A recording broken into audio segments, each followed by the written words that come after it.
Muling ibinendera ng Filipina tennis sensation na si Alex Ayala ang galing ng atletang Pilipino matapos siyang magbigay ng isang makasaysayang panalo sa bansa sa pagpapatuloy ng ginaganap na 33rd Southeast Asian Games sa Thailand.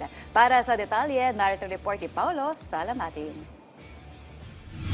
Tinapos ni Pinay tennis star Alex Ayala ang taong 2025 sa pamamagitan ng makasaysayang tagumpay matapos masungkit ang kauna-unahang gintong medalya ng Pilipinas sa loob ng 26 na taon sa women's tennis singles event ng Southeast Asian Games. Tinalo ni Ayala sa finals ang hometown bet na si Mananchaya Sawancao sa straight sets 6-1 at 6-2 upang tuluyang itanghal na kampyon sa 33rd Southeast Asian Games. Dahil dito, si Ayala na ang ikatlong Pilipino na nakapag-uwi ng gintong medalya sa women's tennis singles. Kasunod ni Pia Tamayon na nagwagi noong 1981 Manila Games at Maricris Fernandez na nagkampiyon noong 1999 Brunei edition. Maliban pa rito, bago si Ayala, ang huling gintong medalya ng Pilipinas sa tennis singles ay nakuha pa ni Cecil Mamiit sa men's division noong 2009. Ito rin ang ikalawang paglahok ni Ayala sa SEA Games kung saan sa kanyang debut noong 2021 edition sa Vietnam, nakasungkit siya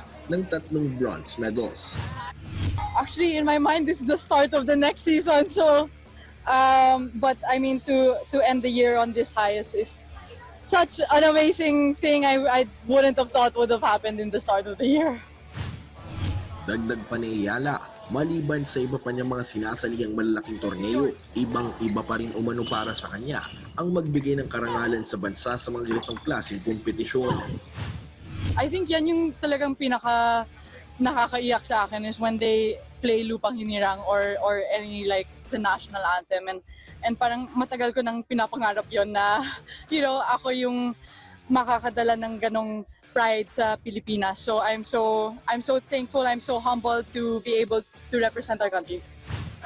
Maliban kay Ayala, isa rin si Pinoy boxing Olympian Yumir Felix Marcial sa mga inaasahan ng bansa sa pagsungkit ng gintong medalya ngayong araw, kung saan nakatakda nitong kalabanin sa finals ng men's 80kg division ang Indonesian opponent na si Michael Mosquita na siyang gold medal winner noong 2021 at silver medalist naman noong 2023 edition ng SEA Games. Talagang masasabi ko talaga pagbakat talaga ng pagdating sa finals. Alam naman natin na hindi basta-basta yung tinalo niya, no? Tinalo niya yung host country.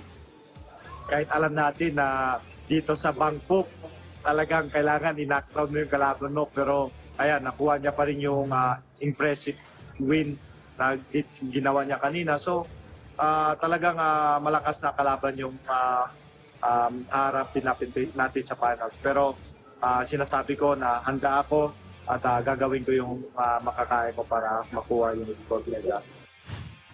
Makakasama ni Marcial sa mga iilan pa mga gold medal hope ng Pilipinas sa boxing, sina Ira Villegas, Clint Hara at Jay Brian Baricuatro na pare-parehong nakatakdang lumaban ngayong araw sa kanilang finals matches. Paulo Salamatin mula sa POC Media para sa atletang Pilipino, para sa bagong Pilipinas.